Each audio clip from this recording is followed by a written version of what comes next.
done by the other team, not you.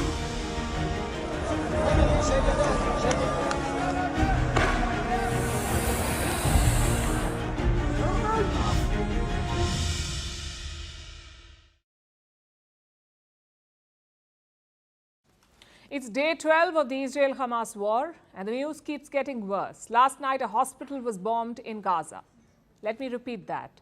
A hospital was bombed. A building with innocent patients and doctors. More than 500 of them were killed, and the pictures are terrifying. You can see dead bodies strewn around, children and patients being pulled out from the rubble, and blood splattered over the debris. It's a crime that cannot be forgiven. But the question is, who did it? The answer depends on who you ask. Hamas and the Arab world are blaming Israel, but Israel says it was a Palestinian rocket strike gone wrong. Listen to this. On the morning of the second day, the head of hospital, Dr. Maher Ayad, received a phone call from the Israeli army to tell him that we warned you yesterday by firing 2 strikes.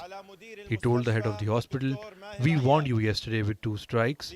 Why didn't you evacuate the hospital until now?"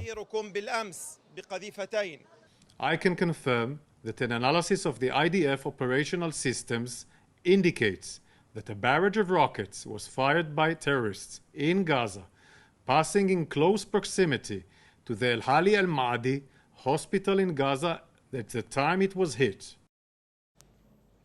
It's a classic blame game.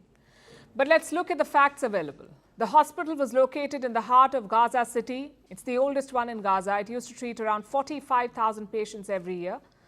Was it a military target? Absolutely not. But in the past, Israel has struck medical centers. We have numbers from the World Health Organization. They claim Israel has carried out 51 attacks on Gazan healthcare centers, 51 attacks in 12 days. Around 15 medics have been killed. So it's not unprecedented. Plus, the scale of the attack raises questions. Israel is blaming it on the Islamic Jihad. It's a terror group based in Gaza. But does this group have the firepower to carry out such an attack, to cause such damage, to flatten an entire hospital? According to some experts, it doesn't.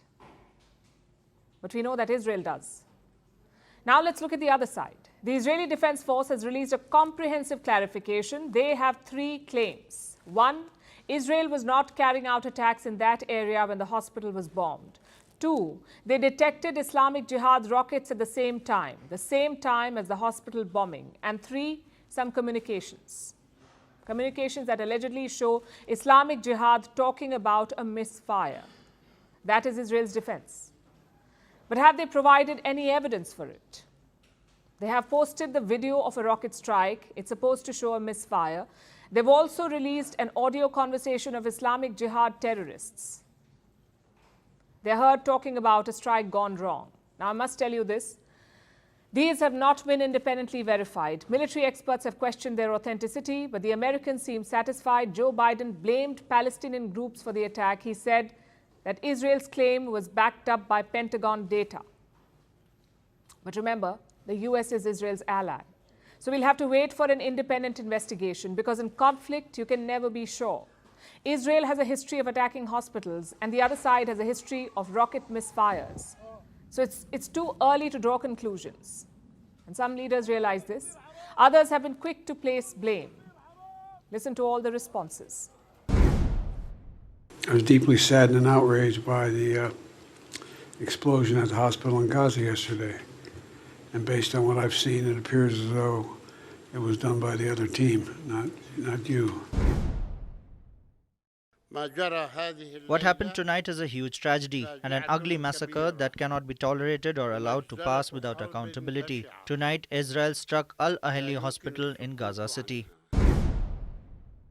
I call on all the people of the Arab and Islamic nations to go out now condemning this massacre, this brutality, these crimes. Go out in all the capitals, in all cities. Raise your voices for this enemy to stop. There is no excuse for hitting a hospital full of civilians. All facts need to be established, and those responsible must be held accountable. Hundreds of dead and hundreds of wounded. This is, of course, a catastrophe. In one place, especially in a humanitarian place. And I really hope that this will be a signal that it is necessary to end this conflict as quickly as possible. The Indian Prime Minister has also reacted. He expressed shock at the hospital attack. He also said civilian casualties are a serious and continuing concern, and that those involved should be held responsible. Now, this statement is very important. It shows that India's support also has red lines, namely civilian casualties. And it's not just India. Every country is worried about this trend. Israel has continued its air operations in Gaza. The death toll there has crossed 3,000. The complete siege also continues, meaning no water, no power, no food. This week, the US claimed that an agreement was reached on aid deliveries. Dozens of trucks were seen heading to Rafah. That's the crossing between Egypt and Gaza. But 24 hours later, they are still there. Those trucks are still there, stuck and waiting for permission. Over in northern Gaza, time is running out.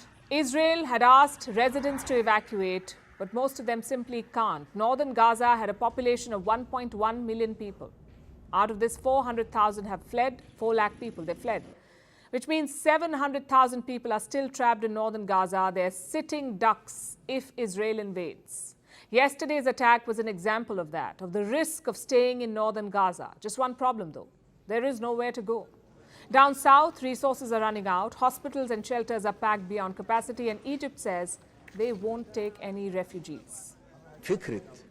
The idea of displacement of Palestinians from the Gaza Strip to Egypt simply means that a similar situation will occur by the displacement of Palestinians from the West Bank to Jordan. This means that the idea of a Palestinian state that we are discussing and that the international community is discussing will no longer be possible. I know all this must sound a bit repetitive. The airstrikes, the looming invasion, especially the looming invasion. We've been talking about it since day one. But put yourself in the shoes of these people. Imagine their fear. Imagine how nerve-wracking it must be. Just sitting there waiting for a deadly invasion. They did not ask for any of this. It was Hamas that decided to poke Israel, to attack Israel. They knew the consequences, but they did it anyway. And now we are on the brink of an invasion. It may or may not happen. It may not happen today or tomorrow, in fact. After all, the US president is still in Israel. Invading Gaza while he is visiting may not sit well with Washington. But it could still happen. It could happen later. And that's when this war could reach the next stage of spillovers and escalations.